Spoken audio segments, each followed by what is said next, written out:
Comment faire pour ne pas se décourager, continuer de persévérer même quand les résultats ne semblent pas être là avec notre création de contenu? Si tu te sens comme ça, reste avec moi car je t'en parle dans les prochaines minutes. Les médias sociaux en affaires est votre rendez-vous hebdomadaire pour en connaître davantage sur les différents réseaux sociaux et les plateformes de création de contenu dans un contexte d'affaires. Chaque semaine, je, Amélie Delebel, répondrai à une question thématique qui vous permettra d'appliquer concrètement ces conseils pour votre entreprise. C'est parti! Salut et bienvenue sur les médias sociaux en affaires, épisode 190, alors qu'aujourd'hui, je réponds à la question « Comment persévérer avec sa création de contenu ?» Il s'agit donc du quatrième des 5 piliers de ma route de la conversion. Donc, lors des derniers épisodes, on a vu se questionner, définir ainsi que connecter. La semaine prochaine, ce sera question de convertir. Donc, aujourd'hui, on parle de persévérer. Donc, comment faire pour ne pas se décourager, continuer, c'est ça, de persévérer, de travailler, même quand nos efforts semblent peut-être moins rapportés qu'au départ. Donc, on atteint un certain plateau, si je peux dire ça comme ça.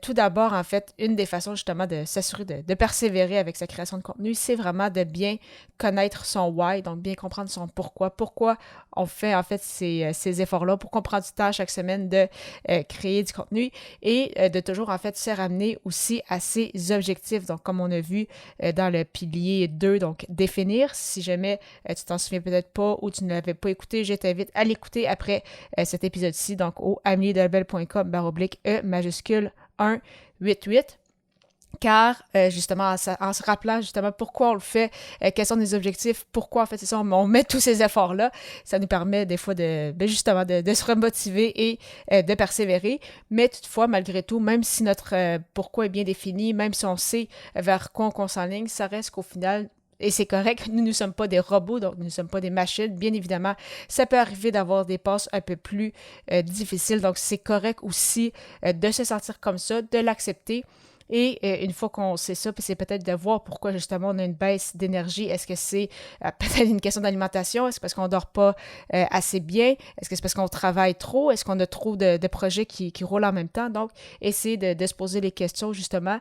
Parfois, ça peut juste être justement de prendre peut-être quelques jours de congé, vraiment se promener en forêt ou autre, vraiment se vider l'esprit pour après ça justement revenir beaucoup plus énergisé. Et parfois, c'est aussi une question du moment de la journée.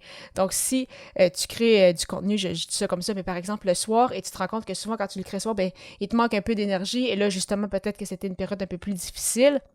Bien, c'est sûr, si tu gardes en fait la plage horaire du soir quand tu le sais qu'il te manque d'énergie et justement que ça va un peu moins bien, bien c'est difficile d'être créatif dans ces moments-là. Donc, vraiment important de prendre du temps dans ton horaire pour vraiment, c'est ça, créer, faire de la création de contenu et essayer justement de choisir ces plages horaires-là selon toi, à quel moment que tu te sens en fait le plus créatif. Donc, peut-être que tu as déjà essayé quelques plages horaires. Je sais que moi, de mon côté, ça fonctionne beaucoup mieux le matin, particulièrement à la fin de semaine, donc, puisque je n'ai pas vraiment de rencontres ou de coaching, donc, c'est beaucoup plus facile pour moi de me concentrer la fin de semaine, vraiment de créer du contenu, que ce soit pour mes publications sur les réseaux sociaux ou avec ce podcast. Donc, justement, j'enregistre et je m'occupe de ma promotion la fin de semaine parce que c'est une belle période pour moi et plus précisément les matins, justement, la fin de semaine parce que justement, c'est là que je sais que j'ai plus d'énergie. Donc, vraiment, ça va dépendre selon chacun. Donc, important aussi de bien se connaître. Ça arrive aussi que, justement, on soit un peu plus sur un high, comme on dit. Donc, on se sent beaucoup plus énergique au début. Quand on a des nouveaux projets, on est ultra stimulé. Donc, il y en a beaucoup qui se sentent un peu comme ça, là, qui embarquent dans des nouveaux projets, ont hâte de passer à l'action et donc mettre beaucoup d'efforts à ce moment-là. Et par la suite, c'est ça, ça devient un peu plus difficile de persévérer. Ça devient aussi un peu plus difficile parce que justement, là, on pose de nouvelles actions, donc on a beaucoup plus de résultats, on a peut-être plus de téléchargements, plus de vues, plus de commentaires. Et donc, justement, ça nous donne confiance pour la suite. Mais par la suite, une fois que ça devient un peu plus une habitude, ça arrive justement qu'à certains moments, que ce soit un peu plus, c'est ça, qu'il y ait une certaine... la croissance ralentit un peu et c'est normal, c'est ça, que des fois, ça peut prendre peut-être un peu plus de temps. Et une façon, justement, de ne pas se décourager, peut-être, quand on a l'impression, justement, qu'on stagne un peu, c'est vraiment en fait de célébrer ces petites victoires. Donc, voir justement tout le chemin que tu as parcouru depuis tout ce temps. Donc, si par exemple, tu as lancé ton podcast et que tu en es déjà rendu à ton 20e épisode, célèbre ce 20e épisode-là. Si tu as une chaîne YouTube et tu as atteint, je sais pas moi, tes 100 premiers abonnés ou les 1000 premières vues. Donc, vraiment important, c'est ça, de célébrer ces petites victoires. Ça va nous permettre justement de nous rappeler où est-ce qu'on était, où est-ce qu'on en est aujourd'hui. Et justement, ça va nous motiver en voyant le chemin parcouru, en fait, de se dire « Hey, wow, j'imagine même pas si ça dans 3 mois, si je continue, qu'est-ce que ça va donner? » et ainsi de suite. Donc, vraiment très important, c'est ça, de se donner des petites tapes dans le dos aussi à l'occasion. Et selon moi, donc, finalement, vraiment, ce pilier-là, donc, de persévérer, c'est vraiment l'étape la plus difficile parce que c'est un peu comme avec une remise en forme ou la course à pied. C'est justement quand on commence à perdre du poids, donc ça m'était déjà arrivé. Donc, les premières livres se perdent quand même rapidement et arrive justement à un certain moment où ça semble stagner. Donc, on continue de mettre des efforts, on continue de faire attention à notre alimentation, mais on ne perd pas vraiment de poids ou on en perd beaucoup plus. Ça prend beaucoup plus de temps avant de perdre le même poids qu'on perdait, par exemple, au départ. Un peu, des fois, la même chose aussi avec la course à pied. Donc, on voit qu'on s'améliore et arrive à un moment où on atteint un certain plateau. Donc, des fois, il faut se demander, est-ce que c'est parce que notre rythme est trop exigeant ou si des fois, il y en a qui, justement, se lancent, comme je l'ai mentionné un peu plus tôt, se lancent dans des nouveaux projets, sont ultra excités, n'avaient pas nécessairement de stratégie auparavant, n'avaient pas créé nécessairement de contenu. Et là, finalement, tu crées 3-4 publications par semaine, tu lances également ton podcast.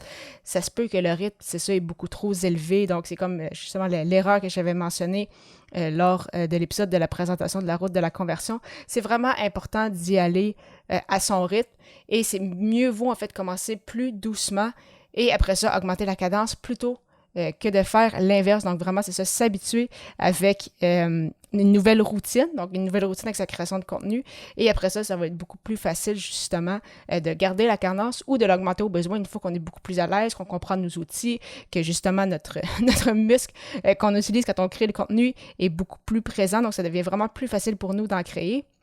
Et bien à ce moment-là, il n'y a pas de souci à justement augmenter la cadence, mais vraiment, je sais que c'est un peu plus difficile quand on est ultra excité, justement, on a hâte de rentrer dans l'action, et là, on veut partager la nouvelle, on crée énormément de contenu, mais vraiment, mieux vaut commencer plus lentement et monter graduellement en rythme plutôt que de faire l'inverse. Tu souhaites créer du contenu, mais tu as peur de manquer de temps, de t'épuiser justement en cours de route parce que tu penses que tu dois en créer chaque jour. De mon côté, ce n'est pas comme ça que je vois les choses. Comme tu l'as constaté dans les derniers épisodes, je sais qu'on peut se servir de la création de contenu pour bâtir, connecter ainsi que convertir son audience et cela en y allant à son rythme.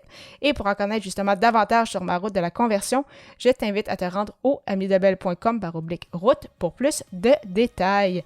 Au plaisir de te retrouver à l'épisode 191 alors que le sujet sera « Comment convertir avec son contenu ». À très bientôt!